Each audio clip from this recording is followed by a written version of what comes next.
poor Wait, girl that's asks my Billionaire, mother. "Why Why is is her my photo mom's hanging photo here? in your I know mansion?" this looks strange, but let me Then, explain. something unbelievable. She knocked on the stranger's mansion door, selling oranges to help her sick mom. But when she stepped That's my inside and saw mother. a framed photo Why of her is her mother on the photo hanging wall, here? everything I know changed. this looks strange, "Why is but let my me explain. mom's picture in your house?" she asked the billionaire, and what he said left them in shock. Mary never planned to stop at the big mansion on the hill. It was too fancy, too quiet, too big for someone like her. But her mother was sick at home, and Mary needed to sell the last oranges on her tray to buy medicine. So she gathered her courage, walked up the long path, and knocked on the tall wooden door. "Hello, family. Welcome back. Please don't forget to hit that subscribe button and leave a comment. It truly means the world to us. Share this video with your friends and loved ones. And be sure to turn on post notifications so you never miss any of our future videos. Thank you so much for the love and support." Knock, knock. A moment later, the door opened. A guard looked at her tray of oranges. "What do you want?" he asked. "Good afternoon, sir," Mary said politely. "I am selling oranges to help my sick mom." Before the guard could reply, a man stepped into view. A tall man in a clean suit, with gentle eyes and a calm face. He looked important and rich. His name was Mr. Mason, a billionaire? Though Mary didn't know that. "You're selling oranges?" he asked softly. "Yes, sir. Come inside." Mary entered slowly, holding her tray close to her chest. She looked around the mansion, amazed. The floors were shining. The walls were bright. Everything smelled clean, like fresh flowers. But then she stopped. Her lips parted. Her hands shook. Her heart thumped loudly in her chest. On the wall, inside a golden frame, was a picture of her mother, younger, healthier, smiling, wearing the same necklace she still kept at home. Mary walked closer, slowly, like her feet were moving on their own. Tears filled her eyes. Why is my mom's picture here?" she whispered. Mr. Mason froze. His face went pale. He stared at Mary, then at the picture, then back at her again, as if trying to solve a puzzle too painful to touch. "What did you say?" he asked quietly. "That's my mom," Mary said, pointing. "Her name is Clara. She is sick at home." "Why is her picture in your house, sir?" Mr. Mason took a step back. His hands trembled. He pressed one hand over his mouth, trying to steady his breathing. Then he said the words that changed everything. "Mary, your mother was the woman I loved, and I think I am your father." Mary dropped her tray. Oranges rolled across the shining floor. She stared at him, shocked, confused, scared. Nothing in her life would ever be the same again. Mary's legs felt weak. She held the wall so she wouldn't fall. Her voice came out very small. You're my father?" Mr. Mason stepped toward her slowly, like he was afraid she would run away. "I didn't know," he said softly. "I didn't know Clara had a child. I didn't know she had you." Mary blinked fast. Tears filled her eyes again. "My mom never told me," she whispered. Mr. Mason swallowed hard. His voice shook. "Mary, do you know where she is now?" "Yes," Mary said. "She is sick at home." The moment he heard that, pain covered his face. He rushed to the nearest chair and sat, pressing his hands together. "Oh, Clara," he whispered. "I'm so sorry. I'm so sorry." Mary didn't understand. "Why are you sorry, sir?" He looked up at her, and in his eyes she saw a sadness deeper than she had ever seen in anyone. "Because," he said softly, "I left her, but I didn't leave because I wanted to. Something happened many years ago, something I never understood." Mary hugged her tray close. What happened?" Mr. Mason stood again. "Mary, sit with me. I want to tell you the truth." She sat carefully on the edge of the couch. He sat across from her. Then he took a slow breath. "Your mother and I loved each other a long time ago," he began. "She was the kindest person I ever knew. We planned to get married." Mary's eyes widened. Her mother had never told her this. "But one day," Mr. Mason continued, "I came home, and my own mother told me Clara had left town. She said Clara didn't love me anymore." Mary shook her head quickly. "That is not true. My mom loved you. She still cries sometimes when she thinks I'm sleeping." Mr. Mason's eyes filled with tears that he tried to blink away. "I know that now," he whispered. "But back then, I believed the lies." Mary looked confused. "Why would your mother lie?" Mr. Mason looked down at his hands. "She thought Clara was too poor for me. She wanted me to marry someone rich. She didn't care about love. She only cared about money and status." Mary felt anger rise in her chest. Her mother suffered because of a lie. She looked at the picture on the wall again. "You still kept her photo," Mary said softly. Mr. Mason nodded. "I could never forget her. But I never knew where she went. I searched for her for many years, until I gave up and stayed alone." Mary stared at him. Her heart felt heavy. She whispered, "My mother raised me alone. It was very hard." Mr. Mason's voice cracked. "I should have been there. I should have known. I would have helped her, and I would have loved you from the day you were born." A single tear rolled down his cheek. Mary hesitated, then asked the question that scared her the most. Do you want to see my mom?" Mr. Mason stood up immediately. "Yes, right now. Please take me to her." Mary picked up the oranges that had fallen on the floor. The guard brought a small towel and helped her clean her tray. Then Mary led Mr. Mason out of the mansion. He walked beside her, quiet, nervous, and hopeful like a man about to find something he lost long ago. As they walked toward the small neighborhood where Mary lived, Mr. Mason's hands shook slightly. "Will she talk to me?" he asked softly. "Will Clara forgive me?" Mary didn't know the answer. She just held her tray tightly and walked faster. When they reached the little house, Mary knocked. "Mom," she called. "It's me." The door opened slowly. Clara stood there, weak but smiling, until she saw the man standing behind Mary. Her smile disappeared. Her hand dropped. Her breath stopped. "Clara," Mr. Mason whispered. Clara touched her chest, shaking. Her voice broke. Mason, and just like that, the past they both tried to forget stood right in front of them again. Clara held the door frame because her legs suddenly felt weak. Her eyes widened as she stared at the man she once loved, the man she thought she lost forever. "Mason," she whispered again, her voice shaking. Mr. Mason stepped forward slowly, not wanting to scare her. "Clara, it's really me." Clara covered her mouth with her hand as tears filled her eyes. "I thought you were gone," she said softly. "I thought you forgot about me." Mr. Mason shook his head quickly. "I never forgot you. Not even for one day." Mary looked from her mother to the man, confused but hopeful. She stepped aside gently. "Mom, he wants to talk to you." Clara looked at Mary, then at Mason. She wiped her tears with the corner of her scarf. "Mason, why are you here?" she asked quietly. Mr. Mason took a slow breath, his voice trembling. "I came because I just found out I have a daughter. Our daughter, Mary." Clara closed her eyes. More tears escaped. "I wanted to tell you," she whispered. "But you disappeared so suddenly. I didn't know where to find you. I thought you didn't want us." Mason shook his head, almost in pain. "I didn't leave you. I was lied to," he said. "My mother told me you ran away with someone else. She hid all your letters.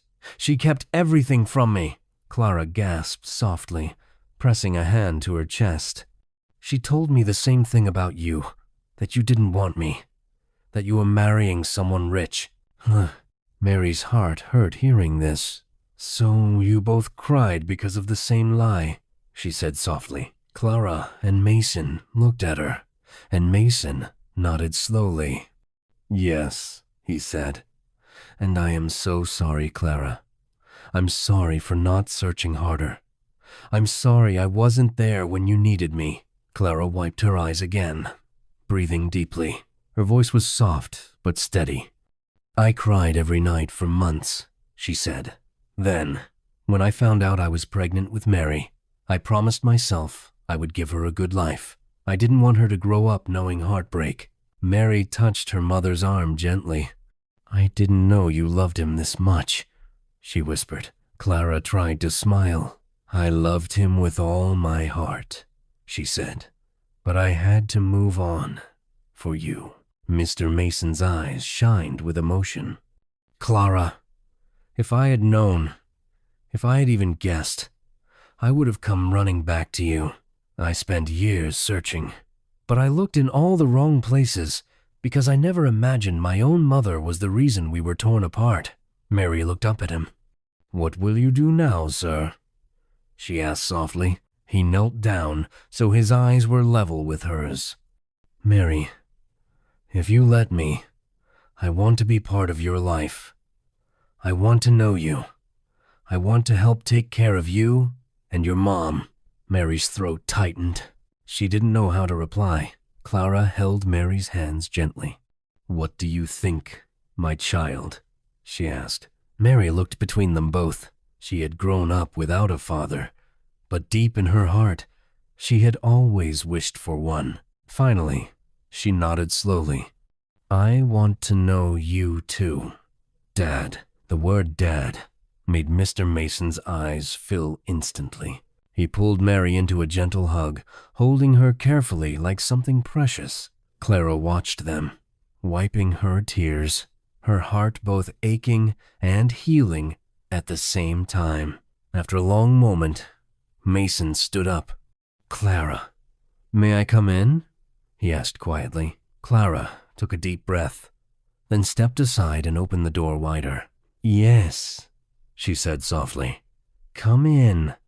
And for the first time in many years, the three of them sat under one roof like a family that destiny had tried to break, but could not destroy.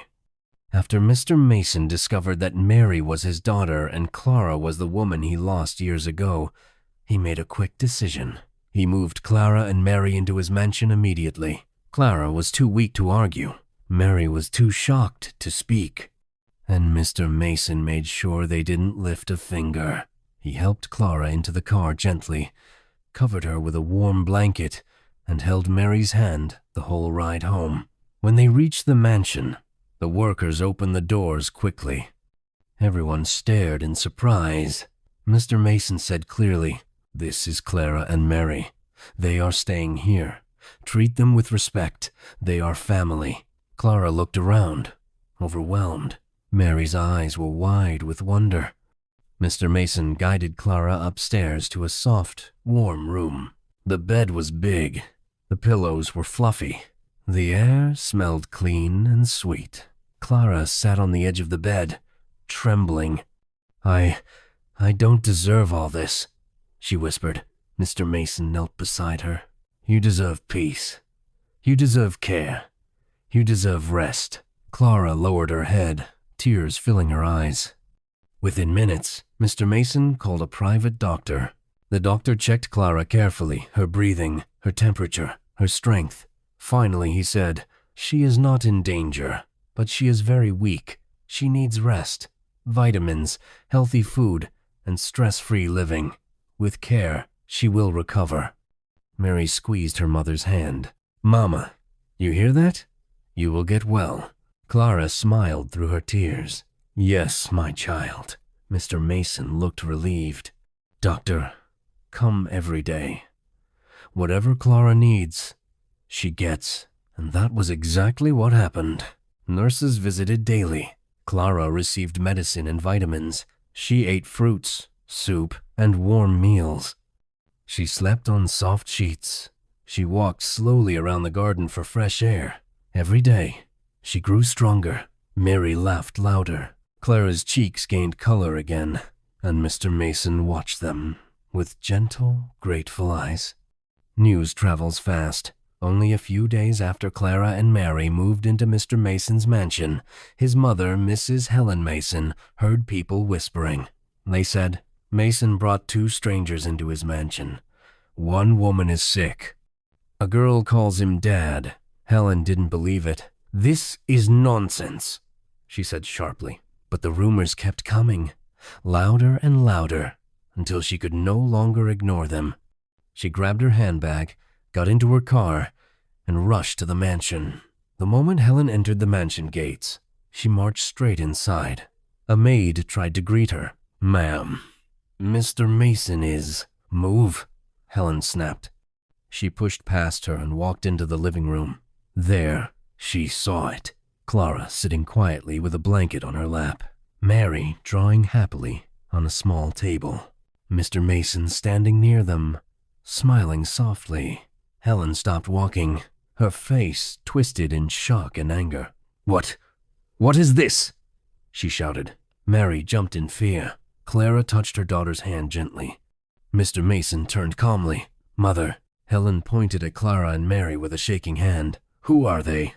Why are they in my son's home?" Mr. Mason walked toward her slowly. "They are my family," Helen gasped loudly. "Family?" Her voice rose. "You brought them into this mansion without asking me? Without telling me?" Mr. Mason's face remained calm but firm. "I don't need your permission to care for my family."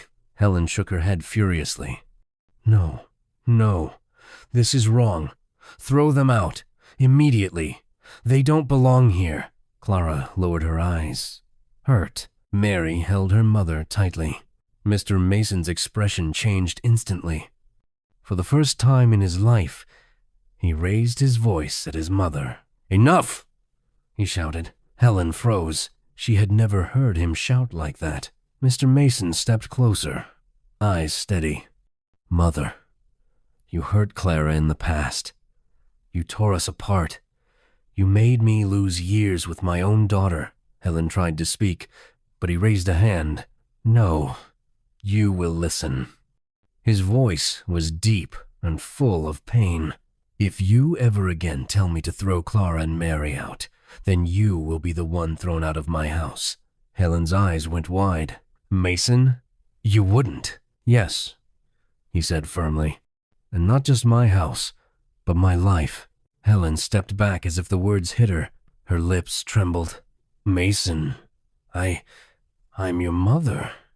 "And Clara is the woman I loved," he replied. "And Mary is my child. If you cannot respect them, you cannot stay in my life." Helen stared at him in shock. She finally understood. She was about to lose her son forever. Fear washed over her face. She turned slowly toward Clara and Mary. Her voice trembled. I am sorry," she said quietly. Clara looked up, surprised. Helen swallowed hard.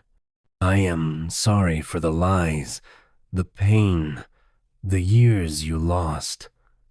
I was wrong." Tears filled her eyes. "I should not have interfered in your lives. I should not have broken your hearts." Mary stepped forward slowly, still holding her mother's hand. Helen wiped her tears quickly, embarrassed. "Mason," she whispered, I don't want to lose you. Please, forgive me." Mr. Mason took a deep breath. "I will forgive you, if you truly mean those words." Helen nodded quickly. "I do. I mean every word." Clara finally spoke softly. "We accept your apology. Peace is better than hatred." Mary stepped closer. "Grandma, can we start again?" Helen covered her mouth as more tears fell. "Oh, child, yes, please." She opened her arms, and Mary hugged her gently. Mr. Mason exhaled deeply, relieved. Helen whispered into Mary's hair, I Won't hurt your family again, I promise. And in that moment, not because she wanted to, but because she had to, Helen chose love over pride. Because losing her son was a fear she could not live with. Weeks passed inside the mansion. Clara slowly changed from a weak, tired woman into the healthy, bright Clara she once was. She walked around the garden every morning. She smiled more. Her laughter returned. Her cheeks glowed again. Mary would run behind her every afternoon shouting, "Mama, you're getting strong again." And Clara would laugh softly. "Yes, my child, I feel alive again." Mr. Mason watched every moment with quiet joy. He made sure she had everything she needed: fresh meals, medicine, warm baths, soft blankets. Helen, his mother, also visited often now, trying hard to make things right. She brought flowers for Clara. She read stories to Mary. She apologized again and again, and slowly the tension melted away. Soon, the mansion felt like a real home. One evening, when the sun painted the sky orange and gold, Mr. Mason asked Clara to walk with him in the garden. Mary peeked from the balcony, guessing something special was about to happen. Clara walked slowly beside Mason, enjoying the warm breeze and the smell of flowers. "Mason," she said softly, "thank you for everything you've done." He smiled gently. "You deserve a peaceful life, Clara. You always did." They stopped near a small fountain. The water sparkled in the light. Mr. Mason turned to her, took her hand, and looked into her eyes. "Clara," he began quietly, "years ago, life separated us." Clara blinked, her heart beating fast, "But fate has brought us back. And this time, I'm not letting you go again." Clara covered her mouth in surprise. Mr. Mason went down on one knee. Mary gasped loudly from the balcony. Clara's eyes filled with tears instantly. "Clara," he said softly, "will you marry me again? Not because of the past, but because of the future we can build together?" Clara nodded quickly. "Yes," she whispered. "Yes, Mason, I will marry you." He stood and hugged her gently, carefully, like she was the most precious thing in his life. Mary ran down the stairs, screaming, "Mama said yes! Mama said yes!" She hugged them both tightly. Helen watched from the window, smiling with watery eyes. A family was reborn. The wedding took place in the mansion garden a month later. It was simple, beautiful, full of love, white flowers everywhere, soft music playing, a clear blue sky. Clara wore a simple, elegant gown. Mary wore a matching dress as the flower girl. Helen stood proudly beside her son. Mr. Mason couldn't stop smiling when the pastor asked, "Do you, Mason, take Clara to be your wife?" He said clearly, "With all my heart." "And do you, Clara, take Mason?" Clara took a deep breath and nodded. "Yes, today, tomorrow, and always." They exchanged rings. They held each other's hands, and when they kissed, everyone clapped, especially Mary. "Mommy and Daddy," she shouted happily. Mr. Mason lifted Mary into his arms. "Now, our family is complete," he said softly. Clara kissed both their cheeks. Yes, complete. Life became peaceful again. The mansion was filled with laughter, love, warm meals, and gentle mornings. Clara helped in the garden. Mary went to a good school. Helen visited often, always humble, always kind. And every night, the three of them sat together on the balcony, watching the stars. Clara held Mary on her lap. Mason held Clara's hand. Mary whispered one night, "This feels like a dream." Clara smiled at her daughter. "No, my child," she said softly. "This is our second chance." And it truly was. A home, a family, a love that couldn't be destroyed even by time, lies, or pain. And they lived happily ever after. Did you enjoy this story? Kindly let us know where you are watching from. Don't forget to subscribe to this channel. Thank you so much for